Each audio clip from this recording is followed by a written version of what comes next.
Assalamualaikum warahmatullahi wabarakatuh. Saya Dinda Maulidia dari Prodi Bimbingan Konseling Islam semester 3. Tujuan saya membuat video ini untuk memenuhi tugas mata kuliah logika. Di sini saya akan menjelaskan kerancuan relevansi. Kerancuan relevansi adalah kerancuan yang tidak relevan. Jika sebuah argumen yang dimaksudkan untuk mendukung suatu kesimpulan tertentu namun diarahkan dan digunakan untuk membenarkan sebuah kesimpulan yang lain. Yang pertama ada argumentum ad baculum, yaitu pernyataan yang rancu karena mendasarkan diri pada kekuatan atau ancaman penggunaan kekuatan sehingga sebuah kesimpulan menjadi disetujui, atau lebih karena didorong oleh rasa takut. Misalnya, contoh yang pertama yaitu jika Anda tidak setuju dengan kebijakan baru ini, Anda akan kehilangan pekerjaan Anda. Yaitu relevansi hilang karena ancaman kehilangan pekerjaan tidak membuktikan kebenaran atau kesalahan kebijakan. Contoh yang kedua yaitu Anda harus mendukung proposal ini, atau kami akan melancarkan kampanye negatif yang akan menghancurkan reputasi Anda. Contoh yang ketiga, setujui saja pendapat saya, atau saya akan melaporkan Anda ke atasan Anda. Selanjutnya yaitu ada argumen ad hominem. Pertanyaan yang rancu karena lebih diarahkan pada pribadi orangnya daripada argumen yang dikemukakannya. Contohnya yang pertama yaitu jangan percaya pada argumen ilmuwan itu tentang perubahan iklim. Dia seorang vegetarian yang aneh dan tidak pernah mencukur janggutnya. Contoh yang kedua yaitu pendapat politiknya tidak bisa dipercaya karena dia pernah dihukum karena penggelapan pajak. Contoh yang ketiga, jangan dengarkan dia hanya iri pada kesuksesanmu.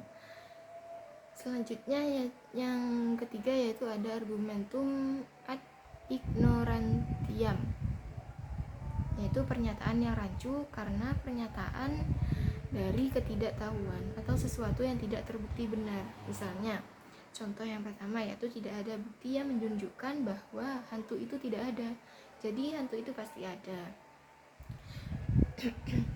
Contoh yang kedua, belum ada yang membuktikan bahwa vaksin X menyebabkan autisme, jadi vaksin X aman.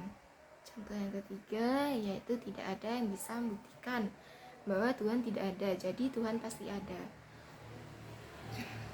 Yang selanjutnya yang keempat yaitu ada argumentum ad misericordiam, yaitu pernyataan yang rancu karena mengandung belas kasihan yang digugah sedemikian rupa agar sebuah kesimpulan menjadi disetujui. Artinya seorang setuju bukan karena logis tapi lebih ke arah psikologis. Misalnya, Anda harus memberi saya nilai A karena saya sedang sakit keras dan harus merawat orang tua saya yang sakit.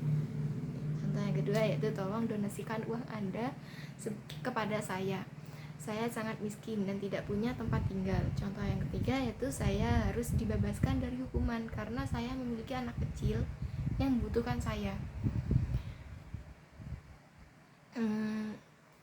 Jadi relevansi ini hilang karena kondisi keluarga tidak membatalkan tanggung jawab hukum. Yang selanjutnya, yang kelima yaitu argumentum ad populum, yaitu pernyataan yang rancu karena kebenarannya didasari oleh pendapat orang banyak dan bukan karena argumen tersebut benar. Misalnya, yang pertama, sebuah orang membeli mobil ini, jadi mobil ini pasti bagus. Dan yang kedua yaitu mayoritas orang percaya pada astrologi, jadi astrologi pasti benar. Yang ketiga yaitu semua teman saya menggunakan produk ini, jadi produk ini pasti terbaik.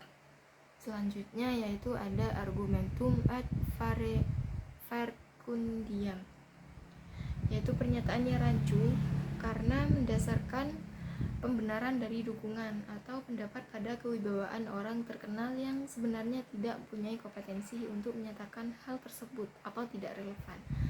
Argumentum ad facundiam juga seringkali mengarah pada pernyataan-pernyataan yang bersifat dogmatis sehingga tidak dapat dicek benar atau salahnya.